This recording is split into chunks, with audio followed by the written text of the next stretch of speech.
Buenos días. Al revisar también, Lorenzo, Sergio, la manera en que Alberto Vaz renunció, es interesante recordar cómo en aquel mayo de 2010, el hoy responsable de la inteligencia financiera renunciaba al cargo de procurador y decía cosas como la siguiente. Alberto Vaz presentando esta renuncia a Enrique Peña Nieto, que era el gobernador de aquel entonces, pues dijo que dejaba el cargo porque por encima de cualquier cargo público debe estar la confianza en las instituciones. Dio una conferencia de prensa, ahí presentó un breve mensaje y dijo que cuando se pierde la credibilidad en el desempeño de una institución, resulta imposible continuar con su trabajo y entonces pues decidió presentar su renuncia al gobernador mexiquense. Dijo que la investigación del caso Polet se realizó con apoyo de instituciones nacionales e internacionales y pues ratificó la finalmente polémica versión oficial de que la muerte de la niña Polet fue un accidente. Ahí describió algunas cuestiones criminalísticas para sostener aquella conclusión oficial de un caso que, bueno, todos recordamos, un caso estrujante y terrible que quedó bajo un marasmo de confusiones. El caso es que el escándalo fue de tal tamaño que el hoy titular de Inteligencia Financiera, en aquel entonces, pues decidió presentar esta renuncia, detallando que cuando se pierde la credibilidad en el desempeño de una institución, resulta imposible continuar con un trabajo. Pero no resulta imposible adquirir un nuevo trabajo de estas dimensiones con quien en ese entonces era gobernador del Estado de México y hoy presidente de la República. Lorenzo Meyer, ¿qué dices? Bueno, esto, si no fuera trágico en su inicio, sería digno de alguna comedia de parte de la picaresca mexicana. Finalmente, esa niña fue encontrada muerta en su cama. Después de que, como hemos podido ver quienes estaban viendo la televisión ahorita, entraron equipos completos, perros incluidos, del gobierno del Estado de México para buscarla, y estaba en su cama. Sherlock Holmes tendría que llegar para decirnos cómo es que estando en su cama tantas gentes nunca la vieron. Es absurdo. Es imposible, es inaceptable. Ahora, lo que también es inaceptable es no solamente que no se haya nunca explicado la muerte, sino que el responsable de esto simplemente haya renunciado a su cargo. Aquí debería de haber algo más que la renuncia al cargo, debía de haber habido un castigo por esa forma de seguir las investigaciones, de llevar a cabo las investigaciones. Pero no solamente es eso, sino que ahora nos lo regresan a un cargo mucho más importante, la inteligencia de la Secretaría de Hacienda. Esto palabras mayores, ser que se están burlando de nosotros. Históricamente la Secretaría de Hacienda tuvo unas muy buenas unidades de inteligencia. Durante la Segunda Guerra Mundial, la parte más importante para conocer cuáles eran los proyectos de los países del eje y de proteger la seguridad nacional estaba en la Secretaría de Hacienda. Ellos tenían la mejor unidad de inteligencia de México en ese momento. Bueno, tiempo ha pasado y ahora vemos que cuando tú hacías referencia al iniciar la conversación de esta mesa del EZLN y de su reaparición, el secretario de Gobernación dice: es que no nos conocen, le dice a los zapatistas y a nosotros, a los mexicanos, no nos conocen. Una entrevista con La Jornada. Nosotros, Osorio Chong dice, nosotros somos algo nuevo, denos tiempo para mostrar que ya no somos los que fuimos, sino somos distintos. Ha pasado ¿cuánto? Un mes y tantos y ya estamos ciertos de que sí los conocemos. A Vaz sí lo conocemos, sabemos lo que hizo y se le premia con este ascenso a la Secretaría de Hacienda. Aquí no queda más que volver a la naturaleza del grupo Atlacomulco, del grupo de priistas que ahora tienen el control del PRI y del país. Es un grupo conocido por su unidad. Son muy unidos, eso es lo que los distinguió, los hizo distintos de los demás priistas, que tenían que estar muy unidos por la cercanía con el Distrito Federal y con el poder presidencial. Entonces, que no se metiera el presidente en los asuntos del Estado de México y del PRI requería casi sellarlo, y lo lograron bastante bien. Entonces estamos viendo que esta especie de muégano que es el Grupo Atlacomulco se vuelve a ver aquí alguien que debería de desaparecer del servicio público, por lo menos, si no es que asumir responsabilidades por lo mal llevado de ese caso. Tiene ahora un puesto clave, porque estamos frente a la discusión también de qué van a hacer para combatir al crimen organizado, y uno esperaría que no repitan la escena de Felipe Calderón y que caminen por otras rutas, por ejemplo, el combate al crimen organizado por la vía del lavado de dinero, por la vía de los circuitos financieros, por la vía de la inteligencia financiera. La apuesta de este país para combatir realmente al crimen organizado debe ser por la ruta que hoy se le encarga Alberto Vaz. Antes se le encargó a García Luna, ¿no? Que también resultó, es decir, no sabemos si salimos de Guatemala para entrar en Guatepeor. No se ve aquí ningún avance. Esto es que sí conocemos al PRI, entonces sí podemos decir que reafirmar con este tipo de nombramientos que sí lo conocemos, y no queremos ese tipo, que se repita ese tipo de ejercicio del poder irresponsable. Sergio Aguayo, para cerrar esta mesa, ¿cuál es tu reflexión frente a esta decisión que se toma de nombrar a un polémico funcionario en la Procuración de Justicia mexiquense, ahora titular de la inteligencia financiera? Pues una reflexión general. El gobierno de Enrique Peña Nieto y él mismo, al parecer, no está logrando resolver los dilemas que crea, o los conflictos que crea la lealtad frente a la eficiencia.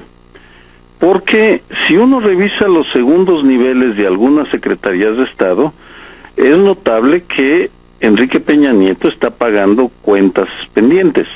El caso de la Sedesol es clarísimo. Lo estuve revisando, dediqué la columna de la semana pasada a ese tema. Él está entregándole cargos importantísimos al PRI de Ulises Ruiz de Oaxaca, de Mario Marín de Puebla, políticos priistas muy hábiles en el control clientelar de quienes son beneficiarios de los programas sociales.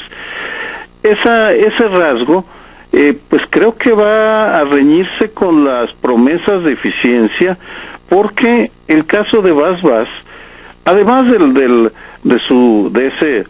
esa mancha terrible en su historial como abogado, no tiene ningún antecedente en su perfil biográfico de poder ser un analista financiero. Estamos hablando de dos mundos diferentes. El análisis político no es lo mismo, es decir, si nosotros nos metemos a hacer análisis financiero, creo que, al menos yo, no sé Lorenzo y Denise, pero al menos yo me sentiría estar en un pantano, en un terreno minado, porque desconozco o no tengo familiaridad con la terminología, con los convenios internacionales. El mundo financiero está muy globalizado. Y están metiendo un abogado con una pésima experiencia como abogado, como procurador del Estado de México, no como analista financiero del Estado de México. Por tanto, es una pieza que muestra que Enrique Peña Nieto es muy leal con quienes lo han acompañado en su vertiginosa carrera política, pero que no está tomando en cuenta los perfiles. Porque si uno puede decir que el área de seguridad está, en términos generales, bien designados los funcionarios que lo ocupan: Jesús Murillo Caram, Ricardo García Cervantes, Manuel Mondragón y Calf, etcétera. Pues aquí Alberto Vaz no encaja en este grupo, porque además de no tener experiencia como analista financiero, pues no parece que vaya a tener los mismos galones que tiene Mondragón Calf, por ejemplo, en seguridad pública. Y ese cargo es fundamental si se quiere combatir al crimen organizado en su vertiente de lavado de dinero. Una mala selección que muy rápidamente muestra que sí es un hombre leal a sus amigos, pero que se le está olvidando que la lealtad tiene que conciliarse con la eficiencia, y la eficiencia supone experiencia en los cargos para los que son nombrados los diferentes personas. Pues ahí está, Sergio Aguayo, tocas un tema también central para revisar el propio gabinete que se anunció de Enrique Peña Nieto. Esta característica de los políticos polifuncionales, ¿no? Que hay personas que pueden tener un cargo en una especialidad tan disímbola como la que puedan tener en el sexenio siguiente. Por ejemplo, acabamos de ver hace un momento la parte del discurso de José Antonio Meade, que tiene, por lo que se ve, espléndidas cartas credenciales en el ámbito hacendario, que fue el secretario de Hacienda, con reconocimientos en esa materia, y hoy es el canciller. Vamos a ver cómo lo hace, pero ciertamente la idoneidad y el perfil de los personajes que toman estos cargos públicos también es un asunto a revisarse, porque al final de cuentas, si un funcionario público ha tenido un alto desempeño en las finanzas públicas nacionales, pues ahí está su desempeño y sus calificaciones al respecto. De ahí a pasar a hacer diplomacia, pues debe haber un mínimo trance de aprendizaje, supongo yo, ¿no? Porque ni modo que se sepa de todo en la vida. Hay algunos casos en que funcionan bien. Pongamos a Michelle Bachelet, que fue presidenta de Chile y lo hizo muy bien. Hubo un tiempo en que fue la secretaria de Defensa. No era alguien que hubiera salido del ejército, aunque su papá fue general y algo se le ha de haber pegado. Pero en principio su área era medicina, y creo que pediatría. Y no, a primera vista, dice uno, caracoles, una pediatra como secretaria de Defensa, y lo hizo bien. Sí, hay puestos en los que quizá, por ejemplo, ser secretario de Defensa, eso hay que pensarlo. ¿Un civil? Es mejor un civil que un militar. Y en la mayor parte de los países así pasa. El caso mexicano es una excepción. Bueno, así que como regla así tajante, decir alguien que no tenga experiencia en política exterior puede ser secretario de Relaciones Exteriores, depende de quién sea. Puede salir bien. El secretario también de Defensa de los Estados Unidos no es un militar. A quien van a poner ahora como secretario de Estado Obama es a un senador. Pretende ponerlo porque no va a ser fácil. No, bueno, pero bueno, sí, fíjate que sí, yo creo que tiene apoyo, o al menos sus enemigos en el Senado no lo van a atacar a Kerry como podrían haber atacado a la señora Rice, que era la representante de Estados Unidos en Naciones Unidas.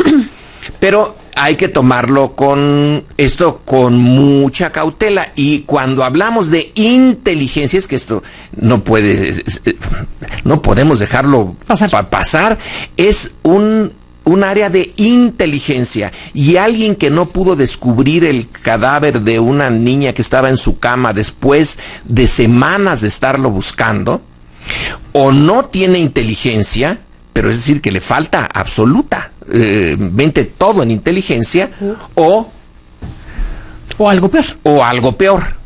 Y en cualquiera de los dos, como él mismo lo dijo, cuando se tienen dudas, sobre la confianza, se pierde la confianza en la institución, no se puede funcionar. Y creo que como ciudadanos nosotros tenemos todo el derecho a decir que tenemos dudas de la idoneidad del personaje para el puesto y que no debería de estar allí, simplemente por las dudas que genera. Ya con eso se necesita alguien que no despierte la menor duda, y aún así va a estar difícil que puedan seguir la ruta de lavado de dinero. Pues si llegas con esta piedra sobre los hombros, no vas a poder subir la montaña. Lorenzo Meyer, gracias como siempre por estar aquí en este arranque 2013. Un abrazo. Buen día. Gracias. Carmen. Sergio Aguayo, un abrazo y gracias por estar aquí a los dos. Un abrazo para ti, Carmen, y para Lorenzo y para todo el equipo. Gracias a los dos por estar aquí. Esperamos a Denise Dresser ya la próxima semana. Estaba en ruta de regreso a México. Gracias a los tres por estar aquí lunes tras lunes. Gracias y buenos días.